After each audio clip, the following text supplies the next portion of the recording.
is.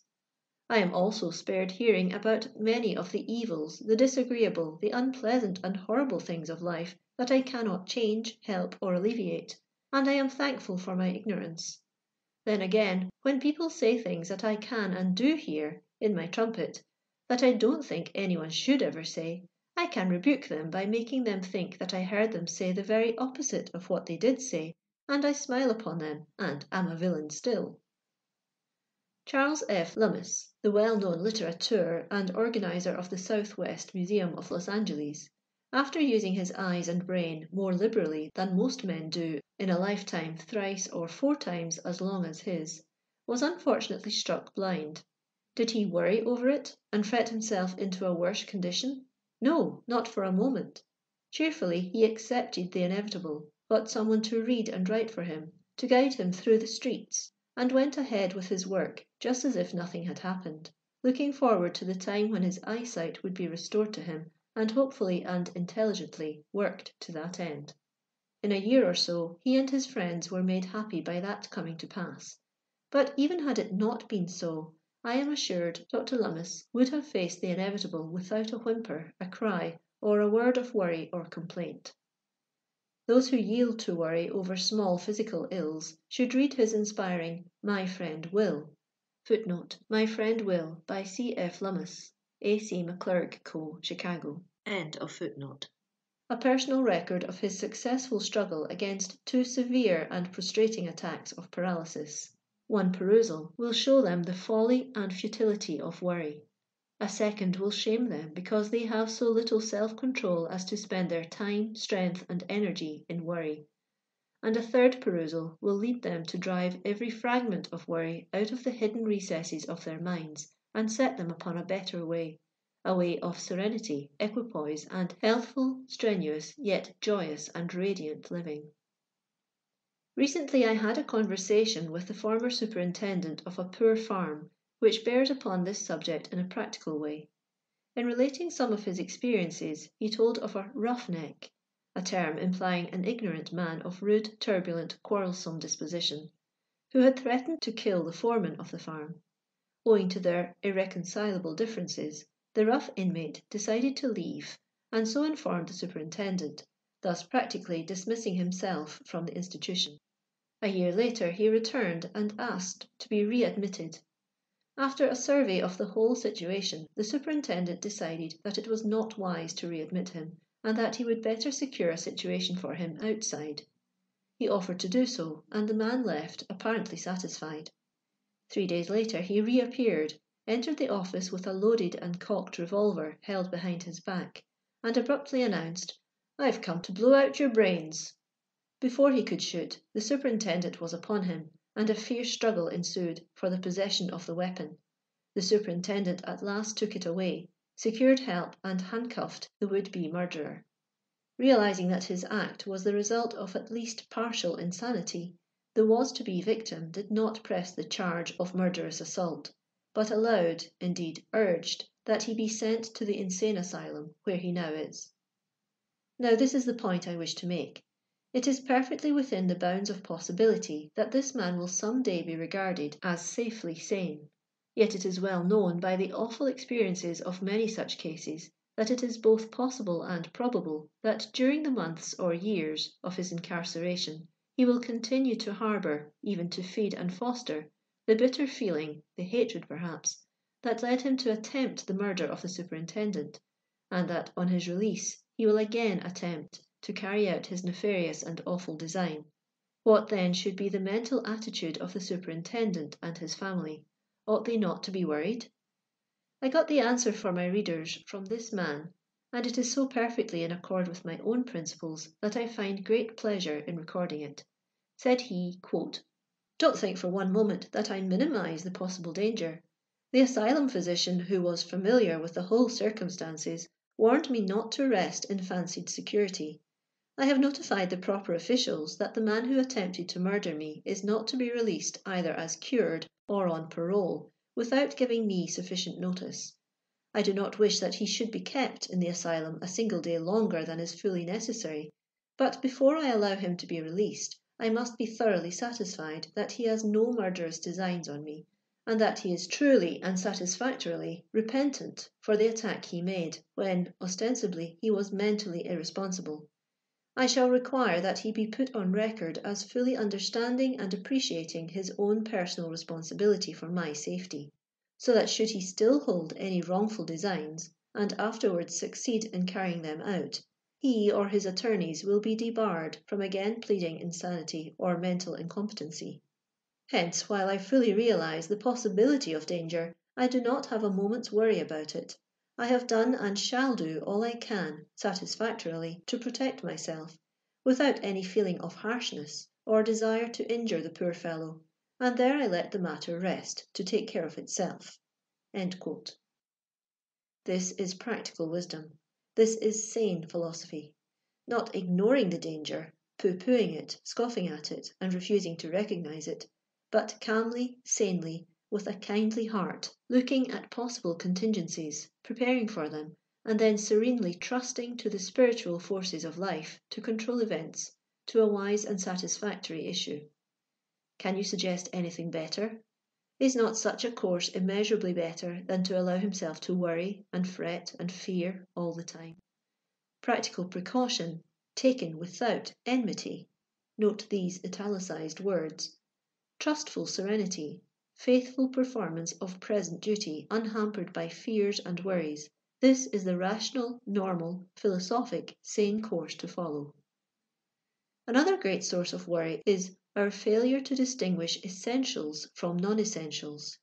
What are the essentials for life? For a man, honesty, truth, earnestness, strength, health, ability to work, and work to do. He may or may not be handsome. He may or may not have wealth, position, fame, education. But to be a man among men, these other things he must have.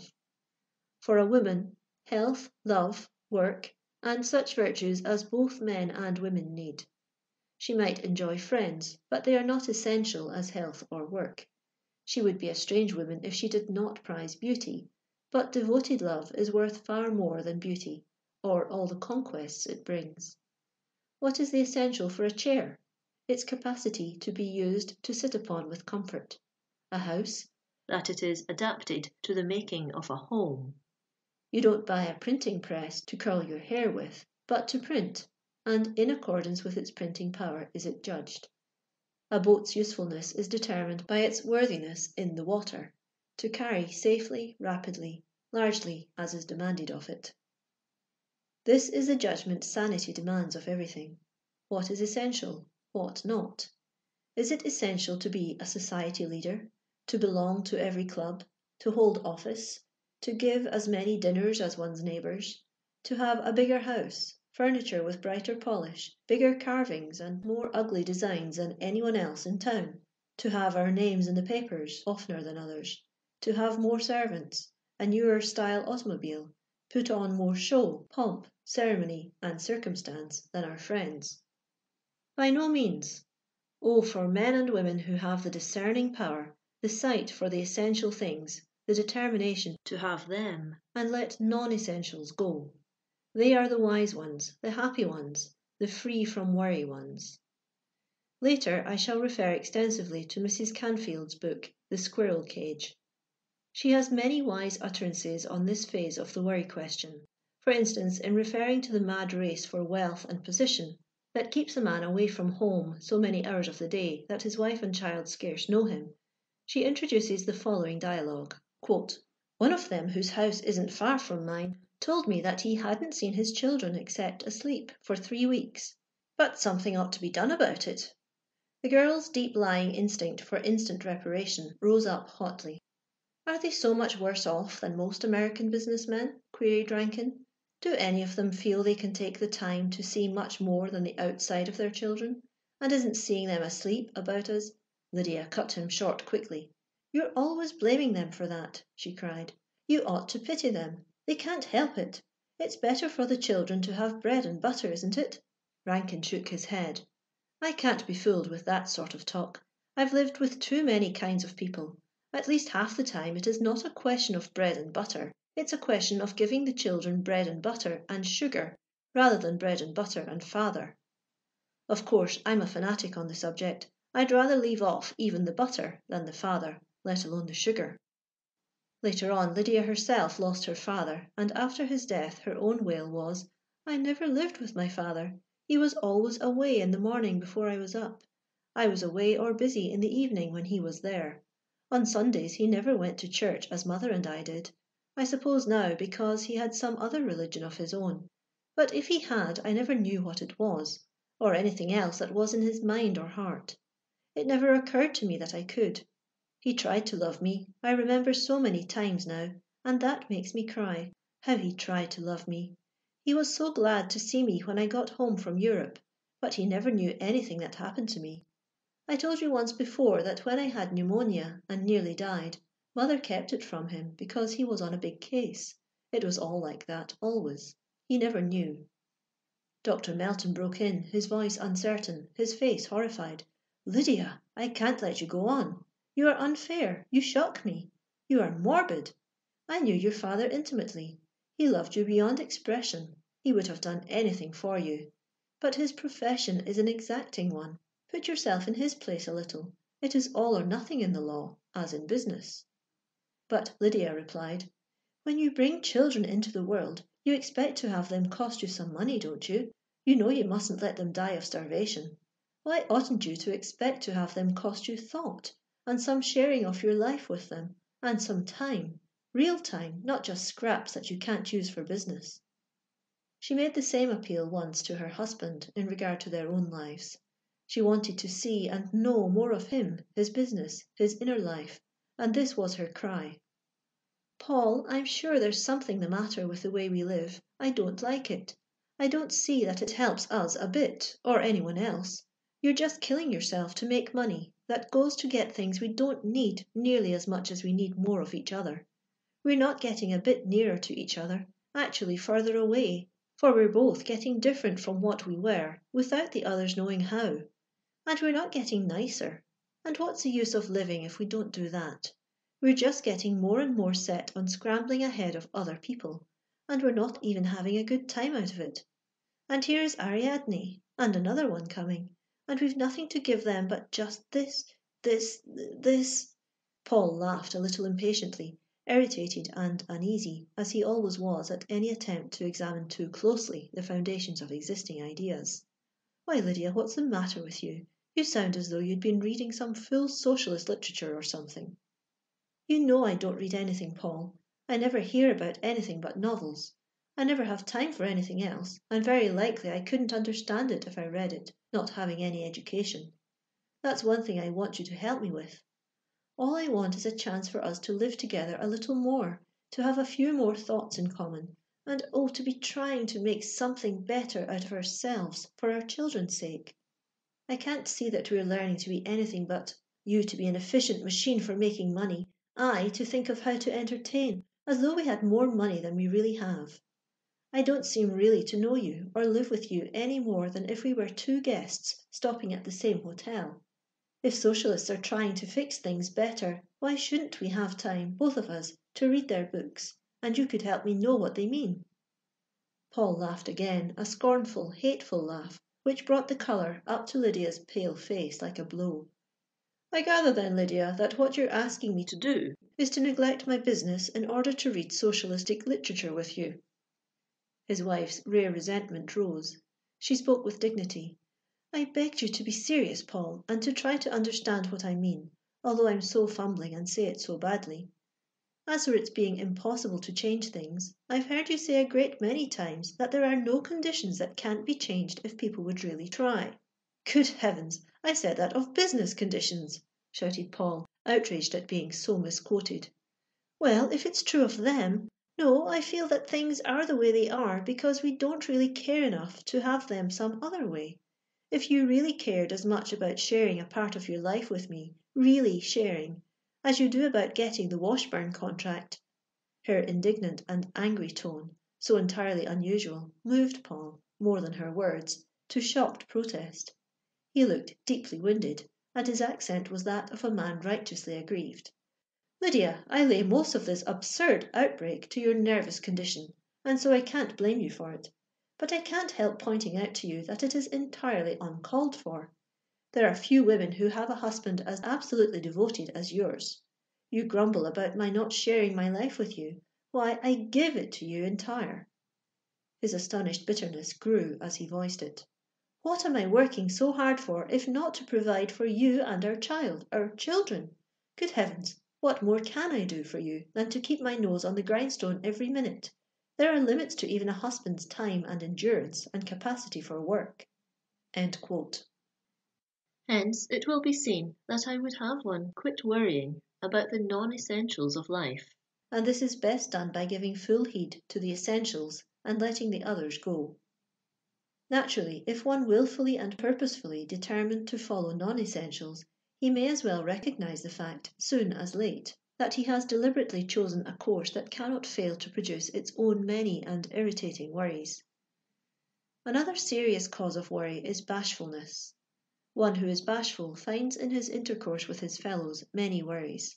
His hands and feet are too large, he blushes at a word, he doesn't know what to say or how, he is confused if attention is directed his way, his thoughts fly to the ends of the earth the moment he is addressed, and if he is expected to say anything, his worries increase so that his pain and distress are manifest to all.